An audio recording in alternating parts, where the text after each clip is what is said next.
Today in this video we are going to read your lesson 3 Goodbye Party for Miss Pushpa T.S. This lesson is written by Nissim Ezekiel. Nissim Ezekiel ने इसको लिखा है. आपका lesson है goodbye party for Pushpa miss Pushpa T S. इसके नाम से ही आपको पता लग रहा होगा कि इसमें एक farewell party goodbye party का इसमें डिस्क्रिप्शन किया गया है. आइए कुछ जानकारी लेते हैं पहले राइटर के बारे में.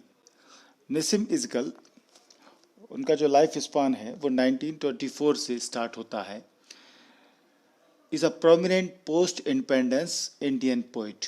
वो भारत की स्वतंत्रता के बाद के एक बहुत ही प्रसिद्ध फेमस कवि रहे हैं, प्रोमिनेंट पोइट रहे हैं इंडियन राइटिंग ऑफ लिटरेचर में, इंग्लिश लिटरेचर में. With a vision of Indian life received through new themes and newer poetic techniques. उनका जो विजन है इंडियन लाइफ के लिए वो उनकी जो पोएम की थीम है उसमें दिखता है, और जो नई तरह की पोइटिक टेक्निक उन्होंने इस्तेमाल की है, जैसे ये पोएम है वो फ्री वर्स में है, तो वो सभी दिखती हैं. His poetical works include a time for change, 60 poems, the third, the unfinished man, the exact name, snacks and other poems, hymns in darkness and later day songs. ये सभी अलग अलग टाइम पर देश स्वतंत्र होने के बाद में सन दिया हुआ है उनके पोइटिकल वर्क्स हैं. For his contribution to Indian English literature, he was honored with the साहित्य अकेडमी अवार्ड in 1983. उन्होंने जो भी अपने इंग्लिश लिटरेचर में, भारतीय इंडियन इंग्लिश लिटरेचर में जो कंट्रीब्यूशन दिया उसके लिए उनको साहित्य अकेडमी अवार्ड 1983 में दिया गया, सम्मानित किया गया. फैक्ट तो ये है कि निसिम इजिकल बहुत ही अंग्रेजी में लिखने वाले जो इंडियन राइटर हैं उनमें सर्वाधिक फेमस हैं, जाना जाता है. और इसके अलावा जो इन्होंने ये अपने 6 प्रकार के जो पब्लिश किए हैं, ये और भी इसी तरह के कई पत्रिकाओं में भी उन्होंने कविताएं अपनी लिखी हैं. उनकी रुचि और उनकी जो एक्टिविटीज़ थी वो सभी इसमें उनकी झलक दिखाती हैं, उनकी सोच का. बम्बई के यूनिवर्सिटी में उन्होंने अपनी एजुकेशन ली, कई प्रकार की मैगजीन्स, लिटरल मैगजीन्स उन्होंने संपादित की. ये पोएम के बारे में हम बात करते हैं. Goodbye party for miss Pushpa T S. ये क्या है? ये पोएम एक ह्यूमरस पोएम है ऑफ 42 लाइन्स. 42 लाइन्स की एक ये व्यंग्यात्मक, मजाक उड़ाने वाली कविता है. Included in very Indian poems in Indian English. ये जो जितने भी भारतीय अंग्रेजी कविताएं हैं उनमें ये शामिल है. It is an attempt to Indianize the English language at the creative level. इसमें ये प्रयास किया गया है कि इंडियन लैंग्वेज को इंडियनाइज, भारतीय तरीके से किस प्रकार से क्रिएटिव लेवल तक बात की गई है पहुंचाने की. What is looked for in the poem is the deviation from the rules of grammar and syntax in Babu English. जो इस पोएम में दिखता है वो खास बात क्या है वो आपको देखना है कि जो रूल्स होते हैं ग्रामर के, इंग्लिश के, उनसे थोड़ा सा डेविएशन, विचलन किया गया है, थोड़ा हट करके बात की गई है, नियमों को तोड़ा गया है. और जो बाबू इंग्लिश वर्ड इसमें आया है, बाबू इंग्लिश यानी बाबू इंग्लिश हम उसको बोलेंगे जिसमें कि लोग बाग मिश्र करके कुछ अपनी टाइप की, अलग ही टाइप की इंग्लिश बना लेते हैं, वो इस्तेमाल इसमें की गई है. Such deviations from the British educated English are common among the intermediate level non native speakers of English. और ये जो बाबू इंग्लिश है वो ब्रिटिश जो ब्रिटिश में जिन्होंने पढ़ लिया, अंग्रेजी पढ़ ली, तो वो उसको अपने हिसाब से बोलते हैं. और ये ज़्यादातर पाई जाती है जो इंटरमीडिएट लेवल के लोग होते हैं, ज़्यादा पढ़े लिखे नहीं होते, अंग्रेजी को बोलने का प्रयास करते हैं, वो वहाँ के नॉन नेटिव रहते हैं, ऐसे लोग इस तरह की अंग्रेजी बोलते हैं. It brings life and language together to comment on the inconsistencies of both. इसमें जीवन और भाषा दोनों के प्रति इनकंसिस्टेंसी दिखती है जो कि इसमें बताई गई है। स्पेशली निसिम इज़िकल जो है वो ऐसे कवि हैं जिनमें कि जो कविता है वो उसमें उनकी भारत की आत्मा का सार हमको दिखता है। मतलब ये कहने का है, the fact that Nissim Ezekiel is a very Indian poet and his poetry embodies the soul and the spirit of India is universally accepted. पूरी तरीके से स्वीकार की गई है उनकी बात को। द पोइम, ये जो पोइम है goodbye party for miss Pushpa T S. Is a perfect example of the poet's Indianness. ये एक बहुत अच्छा उदाहरण है जिसमें कि कवि अपनी भारतीयता को व्यक्त करता है। Here the poet has used the pidgin और द बाबू इंग्लिश। इसमें बाबू इंग्लिश या पिगिन जिसको बोलते हैं, जिसमें कि लोग बाग मिस्र करके कई डच, अंग्रेजी में अपने फ्रेंच, डच और भी कई तरह के वर्ड्स को मिक्स कर देते हैं। इस तरह की इंग्लिश का यूज किया गया है। As he calls it and has mocked at the Indians craze for everything foreign. अच्छा, इसमें खास बात ये भी है कि भारतीयों का जो अंग्रेजी के प्रति प्यार है, कुछ भी विदेशी चीज़ हो उससे भारतीय प्यार करने लग जाते हैं, तो उस चीज़ का इसमें थोड़ा सा मजाक भी उड़ाया गया है। Has made fun of the fashionable women and their intellectual vacuum. और इसमें औरतों का और उनके अंदर जो बौद्धिक कमी होती है उसका भी ये एक मज़ेदार व्यंग है। मतलब निसिम इज़िकल जो है वो goodbye party of miss Pushpa T S. अंग्रेजी में जो लिखी गई है, ये एक भारतीय कविता है जिसमें जो पोइट हैं उन्होंने न केवल भारतीय अंग्रेजी जो होती है या बाबू अंग्रेजी इसको बोलेंगे उसकी नकल की है, बल्कि ऐसे युवा भारतीय महिलाएं और उनमें जो इंटेलेक्चुअल वैक्यूम होता है, मानसिक दिवालियापन जिसको बोलेंगे, उसकी भी खिल्ली उड़ाई है। जो विदेशी चीज़ की दीवानी होती हैं, हर कोई चीज़ चाहे वो अंग्रेजी बोलना हो या इस तरह का फैशन हो, वो उसकी दीवानी हो जाती है। तो ये एक प्रकार का बड़ा मज़ेदार एक सामान्य व्यंग है जिसमें कि जो पोइट हैं वो बड़े स्नेह और पूर्वाग्रहों पर उन्होंने व्यंग किया है कि कोई पहले से कैसे पूर्वाग्रह से ग्रसित हो जाता है, और जो भी हमारे भारतीय साहब और मेम साहब जिनको बोला जाता है वो गलत अंग्रेजी का प्रयोग करते हैं, उसकी इसमें खिल्ली उड़ाई गई है इस कविता में। जैसे कि जनरली इस पोएम में एक बहुत खास बात आई है ग्रामेटिकल मिस्टेक के बारे में, कि जो चीज़ सिंपल प्रेजेंट में होती है उसके स्थान पर इसमें प्रेजेंट कंटिन्यूअस टेंस का उपयोग किया गया है सेंटेंसेस के रूप में। और ये एक पोइम में नहीं, ये एक जनरली हमारे इंडियन कल्चर में जब अंग्रेजी कोई कम जानकार होता है वो बोलता है तो वो प्रेजेंट टेंस की बात को प्रेजेंट कंटिन्यूअस में या प्रेजेंट प्रोग्रेसिव जिसको बोलते हैं उसमें वो व्याकरण की इस गलती को करते हुए करता है, और यही चीज़ इस कविता में पैरोडी के रूप में बताई गई है। मुझे याद आता है कि हमारे एक सर थे, वो कभी कभी मजाक करते थे कि कैसे लोग अंग्रेजी का मजाक करते हैं, तो वो एक बार बोलते थे एक सेंटेंस कि देखो भैया अंग्रेजी कैसे सीखते हैं, कार इज फसिंग, ना हिलिंग ना डुलिंग। कार इज फसिंग यानी कार फंस गई, बन जिसको हिंदी में बोलेंगे कार फंस गई, अब ना वो हिल रही है ना डुल रही है। तो कैसे हम इंडियन लोग उसका मजाक उड़ाते हैं, अंग्रेजी का प्रोग्रेसिव कंटिन्यूअस टेंस का हम उपयोग करते हैं, तो वो बोला करते थे कार इज फसिंग, ना हिलिंग ना डुलिंग। तो ये चीज़ मुझे आज भी याद आती है। ऐसा ही जो मजाक होता है कुछ तरह का, जो अंग्रेजी के प्रति दीवानापन है वो इस कविता में दिखता है, तो वो निसिम इज़िकल ने इसमें बताया है, व्यक्त किया है। अब इस पोइम को पढ़ने से पहले हम कुछ इसका बैकग्राउंड जान लें, थोड़ी सी इसकी स्टोरी जान लें, तो पोइम को पढ़ने में थोड़ा मज़ा आएगा। क्योंकि पोइम पढ़ने में तो वो 2 मिनट में ख़त्म हो जाएगी, ऐसी कोई ख़ास बात नहीं है, पर हमको बेसिकली ये जानना है कि जब भी हम कोई लिटरेचरी वाला वर्क्स जो है पढ़ते हैं, पोइम पढ़ें या प्रोज पढ़ें, तो हमको एक तो पोइट और एक पोइम दोनों का बैकग्राउंड सर्कमस्टांशियल पोजीशन पता होना चाहिए, और वो कौन से कल्चरल एटमॉस्फेयर की बात करते हैं ये भी हमको पता होना चाहिए, उसी के अनुसार हमको सोचना चाहिए।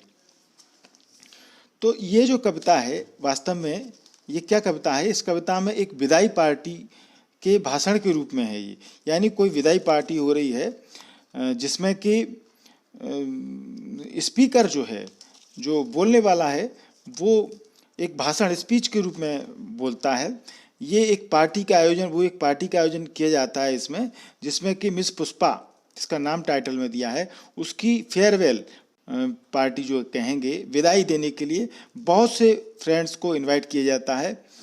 और वो पार्टी क्यों होती है? क्योंकि वो सब चाहते हैं कि मिस पुष्पा जो विदेश जाने वाली हैं, वो अपनी एक संभावित उन्नति जो वो देखना चाहती है कि शायद विदेश में पहुंच करके जो चमक धमक होती है, उनको कुछ पैसा कमाएंगी, कुछ नाम हो जाएगा, ऐसा वैसा। तो संभावित उन्नति जो है वो उसके लिए जा रही हैं। तो 2-3 दिन में विदेश के लिए वो प्रस्थान करने जा रही हैं। इसलिए वे सब वहाँ अपनी इस बहन को, सो कॉल्ड बहन को, फेयरवेल, विदाई और अपने ग्रीटिंग्स, शुभकामनाएं देने के लिए इकट्ठे हुए हैं।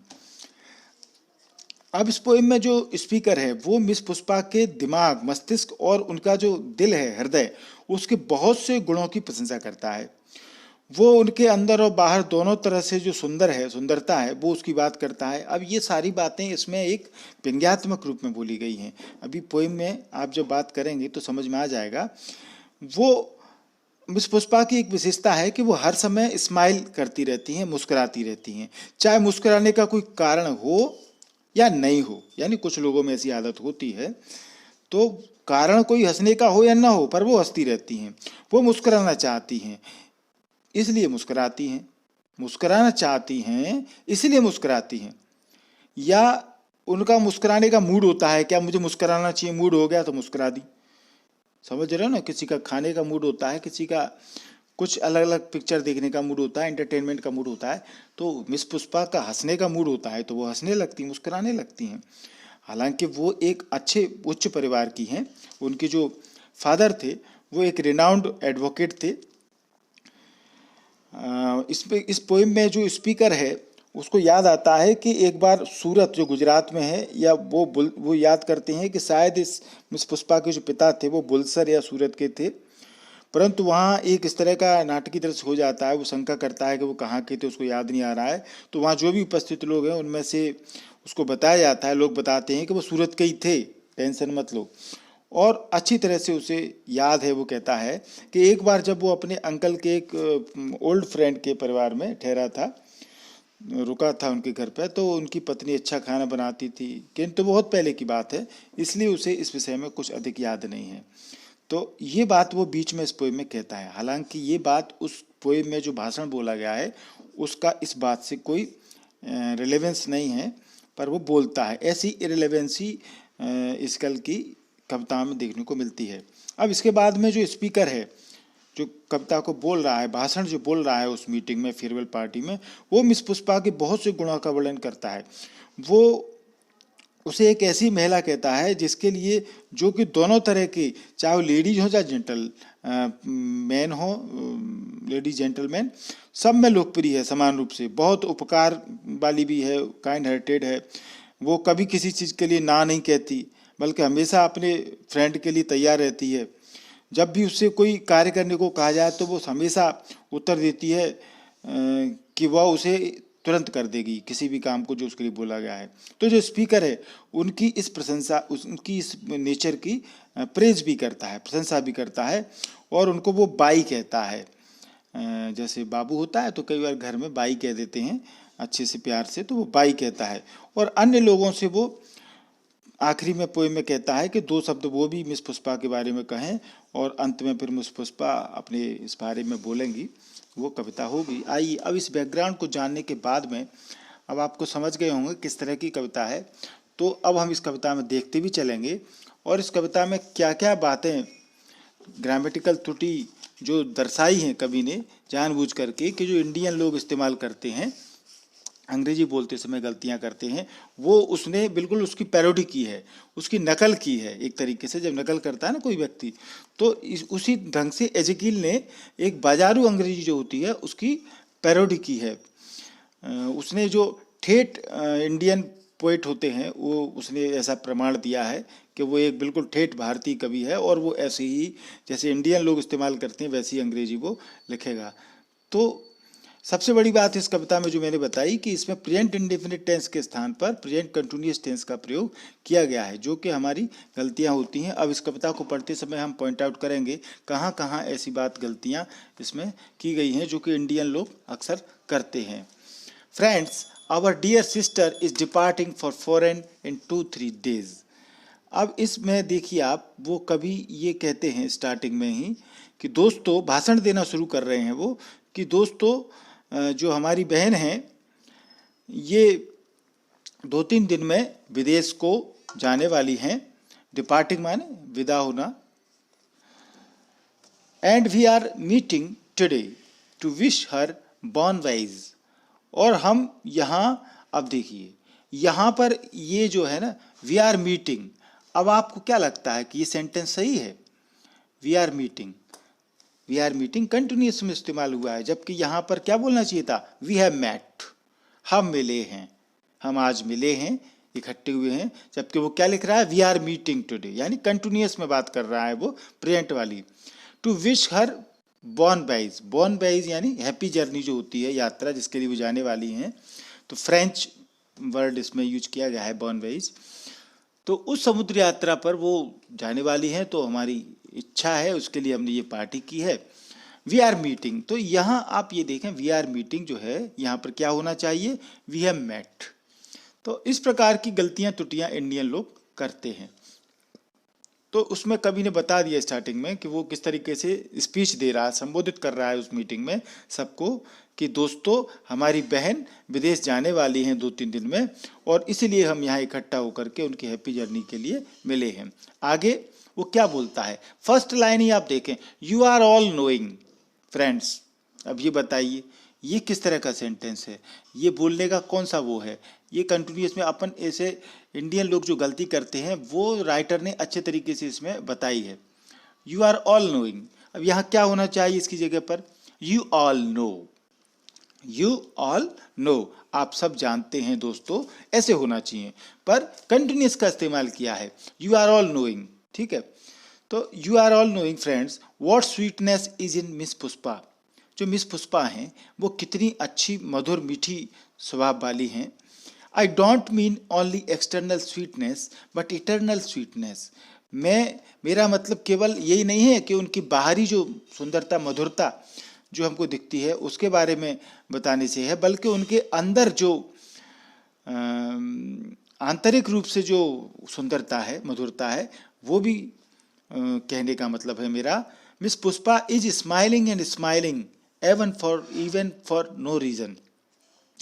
मिस पुष्पा मुस्कुराती रहती हैं बिना किसी कारण के, but simply because she is feeling, बस केवल क्योंकि वो फील कर रही हैं। अब देखिए यहाँ भी वही सेम गलतियाँ कंटिन्यूस की वो राइटर बताने का प्रयास कर रहा है कि किस प्रकार से हम लोग करते हैं।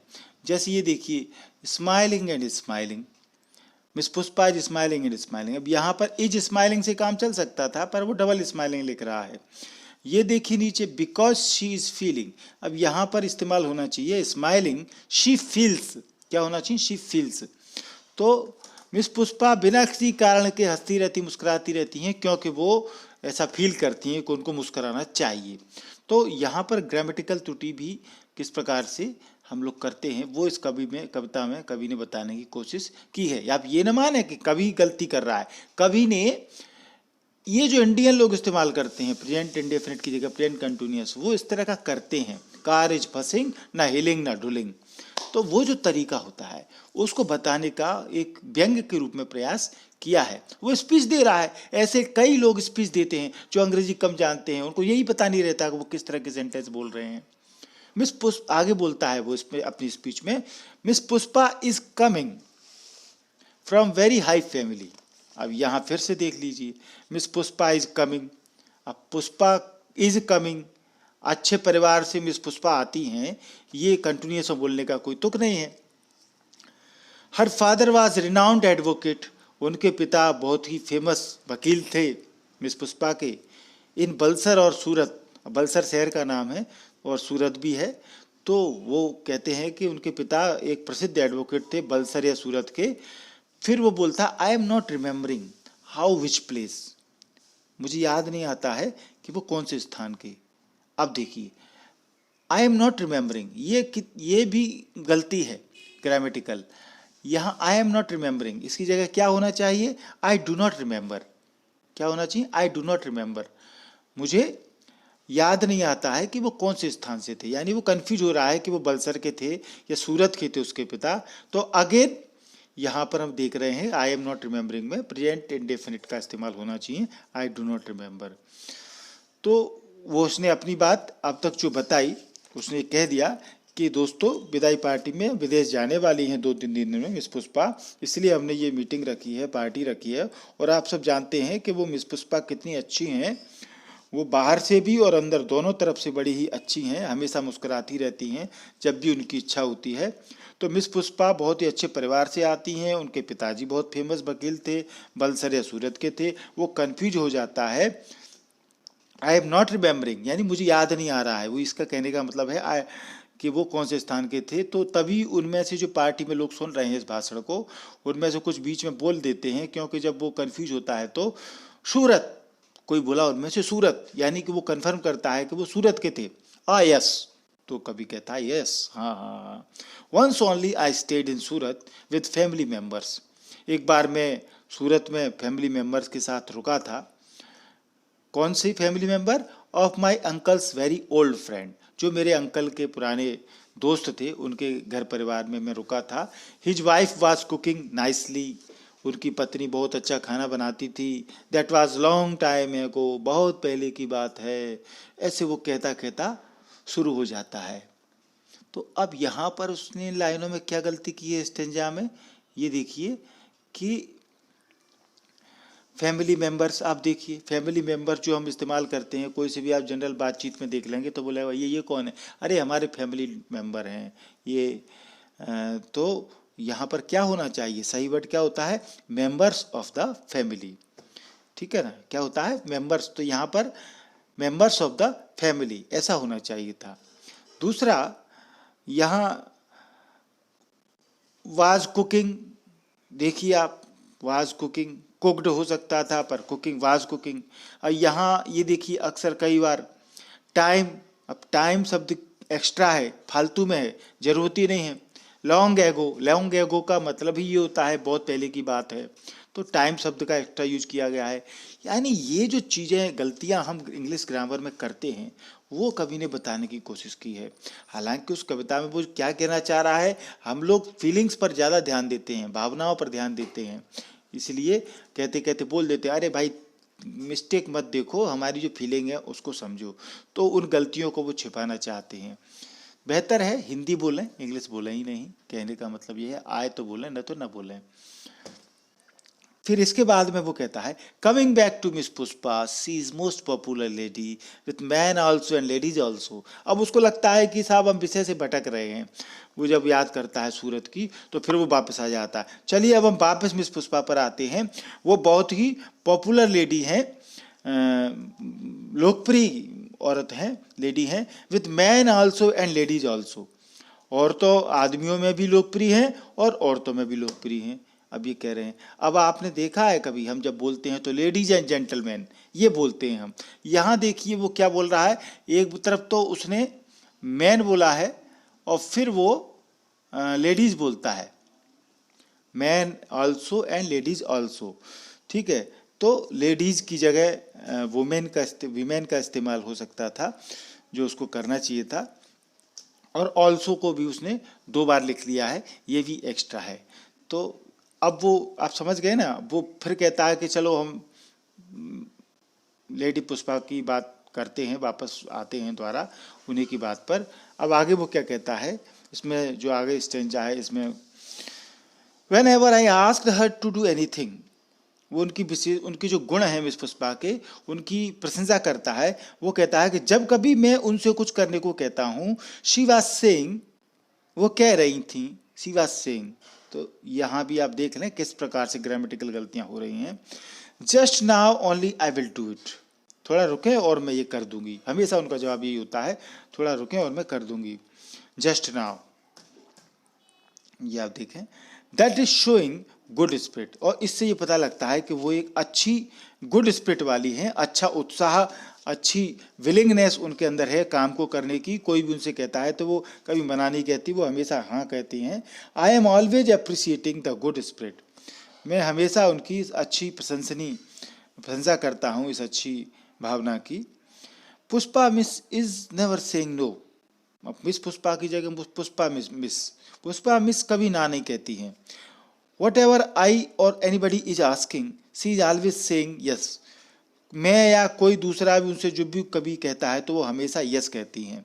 And today she is going to improve her prospect. और आज वो अपना प्रोस्पेक्ट, अपनी जो संभावनाएं हैं विदेश में जाने की, वो जा कर के उसको सुधारना चाहती हैं, कुछ अच्छा हो जाए वहाँ जा कर के। And we are wishing her bon voyage. और इसलिए हम उनको ये इच्छा को पूर्ति मतलब बधाई देने के लिए वो समुद्र यात्रा जो भी होने वाली है उस यात्रा के लिए हम इकट्ठे हुए हैं।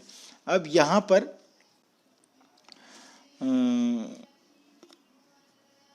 प्रोस्पेक्ट का मतलब है पॉसिबिलिटी, संभावनाएं जो होती हैं भविष्य के लिए, उनकी बात की गई है। तो आखिरी की इन 3 लाइनों में वो इसके बाद वो कहते हैं, now I ask other speakers to speak and afterwards miss Pushpa will do summing up. और अब मैं कहूँगा कि जो दूसरे स्पीकर हैं बोलने वाले वो भी बोलें और इसके बाद मिस पुष्पा समिंग अप करेंगी। अब समिंग अप की जगह सम अप हो सकता था, विल के बाद में समिंग अप का आना, ये बड़ा आप देख सकते हैं किस प्रकार की गलतियाँ इसमें इंडियन लोग करते हैं, जो कि कवि ने बताने की कोशिश की है। तो इस कविता का आपको सार समझ में आ गया होगा। मेन रूप से इस कविता में एजकिल ने बाजारू अंग्रेजी जो हम बोलते हैं उसकी पैरोडी की है और वो बिल्कुल ठेठ भारतीय कवि होने का ये प्रमाण है। इस तरह की अंग्रेजी में जो विशेषताएं होती हैं वो मैंने आपको बताई, किस प्रकार की गलतियां इसमें इंडेफिनिट की जगह कंटिन्यूस का इस्तेमाल वो किया गया है। मिस पुष्पा के जो अकारण वो मुस्कुराती रहती हैं, बिना कारण के विदाउट रीजन वो मुस्कुराती रहती हैं, ये आदत से उनकी जो मानसिक शून्यता का पता लगता है। यानी कि जो उनकी मेंटल इंटेलेक्चुअल वैक्यूम है उसका पता लगता है कि वो किस प्रकार से हंसती रहती थी बिना कारण के। जो भी मेहमान आते उनके सामने मुस्कुराने वाली और किसी को भी कभी न कहने वाली, एक प्रकार की उसने बोला है कवि ने, एक चोचलेबाज या एक इश्कबाज युवती हैं, क्योंकि वो हर चीज किसी को मना नहीं करती, जो कोई कहता है सबके लिए यस करती हैं। तो उनका जो ढंग है वो इसी तरीके का है, ऐसा कवि का मानना है।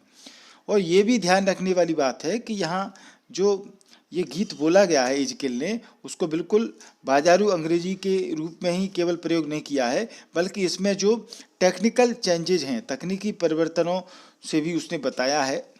हर लाइन के पहले कैपिटल लेटर नहीं लिखा है, उसने थोड़ा सा परहेज किया है। और जो जनरल बोलचाल की भाषा है उसमें जो भी यूज होते हैं वो उसने इस्तेमाल की हैं बातें। तो ये एक प्रकार से एक फ्री वर्स है, यानी फ्री वर्स कहते हैं जिसको हिंदी में बोलेंगे छंद मुक्त कविता। कोई तुक नहीं है, कोई राइम नहीं है, कोई रिदम नहीं है, किसी प्रकार का इसमें कुछ भी नहीं है। तो ये एक अनोखेपन की, एक हाजिर जवाब वाली और एक मजाक करने वाली, परिहास करने वाली ये एक प्रकार की कविता है। संक्षेप में हम ये कह सकते हैं कि भारतीय अंग्रेजी जो हैं कविताएं जो भी हों वो भावुकता उत्पन्न करती हैं और औपचारिक अंग्रेजी को वो खराब, बिल्कुल उसका विकृत करने के चक्कर में वो इंडो इंग्लिश कवि की अपनी दुर्दशा को ये प्रतीक इसमें हो जाती है। गोइंग फॉरेन जब कभी के लिए वजनदार बात है उसका कहना, जब वो गोइंग फॉरेन कहता है, कभी खुद भी तो अंग्रेजी भाषा चुनने में बिल्कुल गॉन फॉरेन हो गया है ये बात करते समय। तो ये आपको समझ में आ गया होगा इस कविता में वो क्या कहना चाह रहे हैं। तो ये कविता आपको पसंद आ गई होगी, समझ में आ गई होगी। शॉर्ट में मैं एक बार बोल देता हूँ। अपने मित्रों का उद्बोधन करते हुए कवि कहता है कि उनकी प्यारी बहन जो 2-3 दिनों में विदेश जा रही है वो उसकी शुभ यात्रा की कामना के लिए एक समारोह आयोजित हुआ है जिसमें इकट्ठे हुए हैं। मिस पुष्पा जो है वो हर समय मुस्कान बिखेरने वाली मधुर महिला हैं। वो न केवल बाहर से बल्कि अंदर से भी अच्छी हैं। वो मुस्कुराती रहती हैं चाहे कोई कारण हो या न हो, मुस्कुराती हैं इसलिए कि उन्हें लगता है कि उनको मुस्कुराना चाहिए। एक अच्छे हाई परिवार, उच्च वर्गीय परिवार से आती हैं वो। उनके पिता सूरत के प्रसिद्ध वकील थे। कवि को ठीक ठीक याद नहीं है क्योंकि कवि के दिमाग में वहाँ भी एक अन्य घटना भी याद है। जब वो एक बार वहाँ अपने चाचा के पुराने मित्र के साथ ठहरा था, जिसकी पत्नी अच्छा खाना बनाती थी, तो पुष्पा के बारे में वो फिर से लौट करके कविता में कहता है कि वो बहुत ही लोकप्रिय हैं और वो लेडी जेंटलमैन दोनों में लोकप्रिय हैं। कवि को कुछ भी करने को कहता, वो जब भी कभी उसे कुछ करने को कहता है तो वो तपाक से जवाब देती हैं, चलो लो अभी कर देती हूँ। कभी वो मना नहीं करती हैं किसी को, तो उत्साह उनके अंदर झलकता है और वो कभी उनके उत्साह की प्रशंसा करता है। पुष्पा जो है कभी भी किसी चीज़ के लिए ना नहीं कहती है। चूँकि अब वो विदेश जा रही है, क्योंकि वहाँ पर वो देखती है कि उसके लिए कुछ जीवन के विकास की संभावनाएं वहाँ हो सकती हैं, तो वो इसलिए विदेश जा रही है। तो सब लोग इकट्ठे होकर के उसकी सुखद यात्रा को कामना करने के लिए पार्टी हुई है, जिसमें कि कवि भाषण देता है उस विदाई पार्टी में। तो इस प्रकार से ये कविता खत्म होती है। ये पोएम आपको समझ में आई होगी। तो इस वीडियो को लाइक ज़रूर करें। लाइक करना बहुत सरल है, लाइक करने से हमको पता लगता है कि आप हमारी वीडियोस को लाइक कर रहे हैं। इस चैनल को MP इंग्लिश क्लासेस को आप सब्सक्राइब जरूर कर लें। सब्सक्राइब करना बहुत ही सरल है, आपके मोबाइल के नीचे लाल कलर से सब्सक्राइब दिख रहा होगा, ये सब्सक्राइब आप टच करेंगे। इसको टच करते ही ये रेड कलर का जो है वो वाइट कलर में हो जाएगा, इसका मतलब चैनल सब्सक्राइब हो गया है। फिर इसके बाद बगल में बेल आइकॉन है, वो आप दबाएं, घंटी। तो इसके बाद 3 ऑप्शन आएंगे, इसमें सबसे ऊपर वाला ऑप्शन ऑल वाला ऑप्शन आप दबाएं, जिससे कि मेरे सारे वीडियो जो भी मैं बनाऊंगा ग्रामर प्रोज के, वो आपके मोबाइल पर मेरे अपलोड करते ही तत्काल पहुंच जाएंगे। इस वीडियो को पूरा देखने के लिए धन्यवाद। Thank you.